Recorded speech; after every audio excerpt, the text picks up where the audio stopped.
সিরাত ইবনে হিশামের মধ্যে নকল করেছেন, মক্কা মুকাররমা যখন বিজয় হয়ে গেল, দলে দলে লোক ইসলাম গ্রহণ করে আল্লাহর হাবিব সাল্লাল্লাহু আলাইহি সাল্লামের কদমে এসে মুসলমান হতে লাগলো।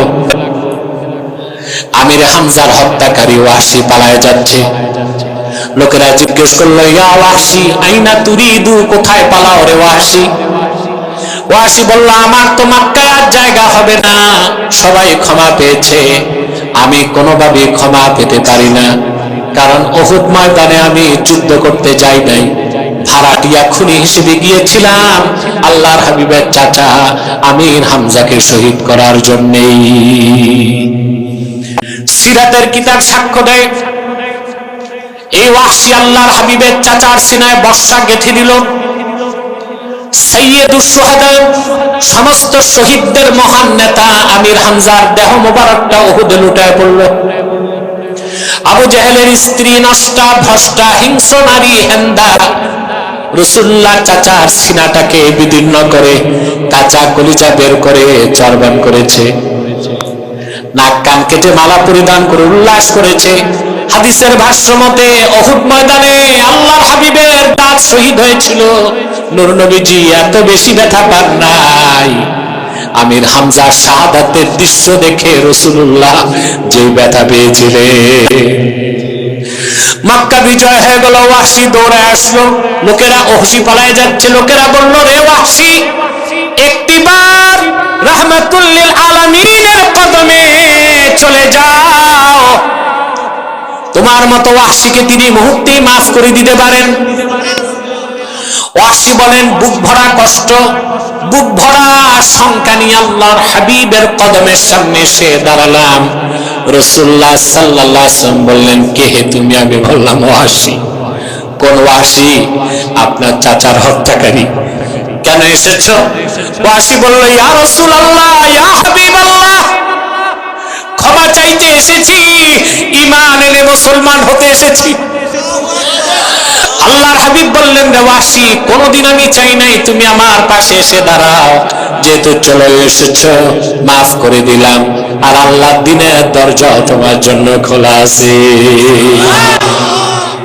ওয়াহশী বললেন, ইয়া রাসূলুল্লাহ, ইয়া হাবিবাল্লাহ, লা উসলিমু হাত্তা আসমাআ কালামাল্লাহ, আমার একটা শর্ত আছে, যতক্ষণ পর্যন্ত আল্লাহ তাআলা ওহীর মাধ্যমে আপনাকে না জানাবেন, আপনার নূরের জবান থেকে নিজের কানে না শুনবো, আমি মুসলমান হলে আল্লাহ আমারে বিনা শর্তে মাফ করবেন। এই ঘোষণা না শোনা পর্যন্ত আমি মুসলমান হব না। আল্লাহর পক্ষ থেকে কোরআনের আয়াত চলে আসলো, ওয়াল্লাযীনা লা ইয়াদউনা মা'আল্লাহি ইলাহান আখারা ওয়ালা ইয়াকতুলুনান নাফসাল্লাতী হারামাল্লাহু ইল্লা বিল হাক্কি ওয়ালা ইয়াজনুন ওয়া মান ইয়াফআল যালিকা ইয়ালকা আসামা। আল্লাহ রাব্বুল আলামিন ঘোষণা করলেন, আর যারা আল্লাহর সাথে অন্য কাউকে ইলাহ বলে ডাকবে না, অন্যায়ভাবে কাউকে হত্যা করবে না, জিনা করবে না, তারা মাফ পেয়ে যাবে। আর তাদের মধ্যে কাজগুলো যারা করবে আল্লাহ তাদের পাকড়াও করবেন। ওয়াহশী বললেন, ইয়া রাসূলুল্লাহ, ইয়া হাবিবাল্লাহ, ইন্নী আশরাকতু বিল্লাহ ওয়া কাতালতুন নাফসাল্লাতী হারামাল্লাহু ইল্লা বিল হাক্কি ওয়া যানাইতু, আমি তো শিরক করেছি, কুফর করেছি, মানুষ হত্যা করেছি, জীবনে কত জিনা করছি তার তো কোনো হিসাব নাই, তাহলে মুসলমান হয়ে লাভ কি? আল্লাহর পক্ষ থেকে আবার আয়াত নাযিল হয়ে গেল, সুবহানাল্লাহ বলবেন না?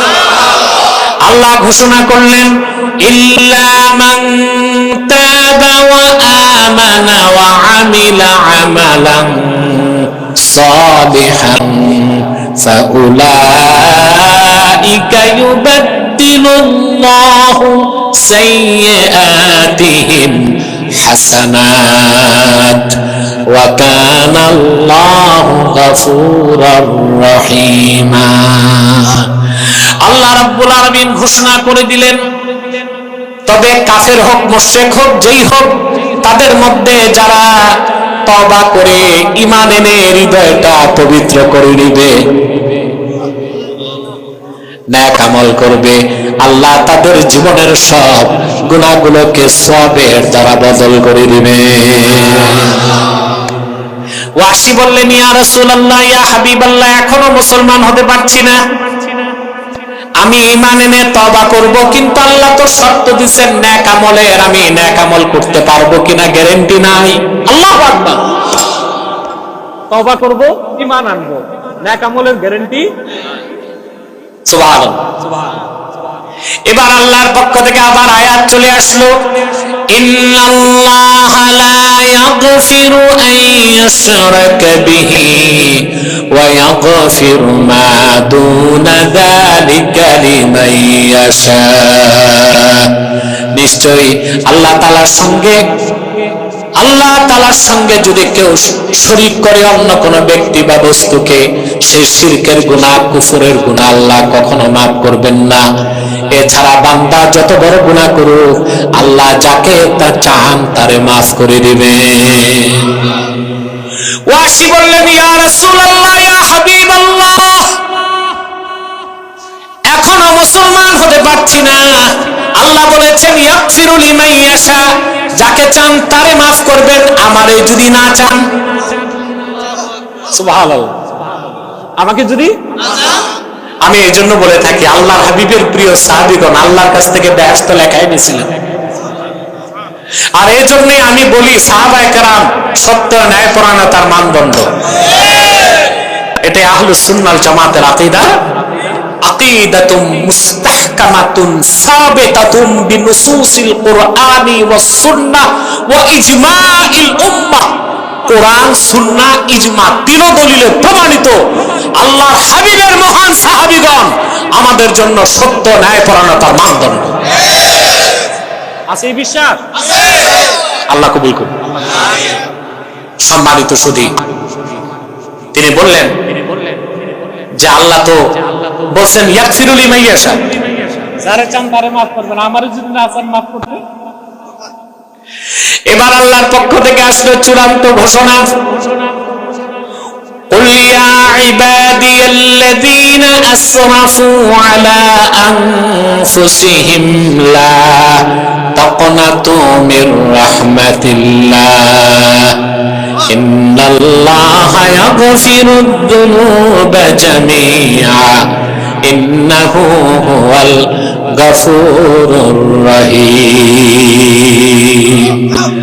আল্লাহ ডেকে বললেন, প্রিয় হাবিব মুহাম্মদ সাল্লাল্লাহু আলাইহি ওয়াসাল্লাম, আপনি ডাক দিয়ে বলুন, হে আমার বান্দারা, তোমরা যারা নিজেদের উপর জুলুম করেছো, আল্লাহর রহমত থেকে নিরাশ হয়ো না। আল্লাহ তাআলা যদি আমলনামায় শিরক আর কুফর না থাকে, সব মাফ করে দিবেন।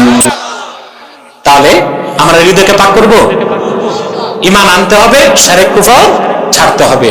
হৃদয় পাক, মানুষ পাক; হৃদয় না পাক, মানুষ না পাক। যদি হৃদয়টা পবিত্র করে আল্লাহর কাছে যেতে পারেন, শিরক আর কুফর মুক্ত অন্তর নিয়ে, ঈমানে ভরপুর অন্তর নিয়ে যেতে পারেন, অবশ্যই আপনি জান্নাত পাবেন। তবে গ্যারান্টি নাই ফার্স্ট চান্সে না সেকেন্ড চান্সে। আযাবের আগেও পাইতে পারেন, আযাবের। একটা কথা মনে রাখবেন মুসলমান, আমরা আল্লাহর হাবিব রাহমাতুল লিল আলামিনের উম্মত।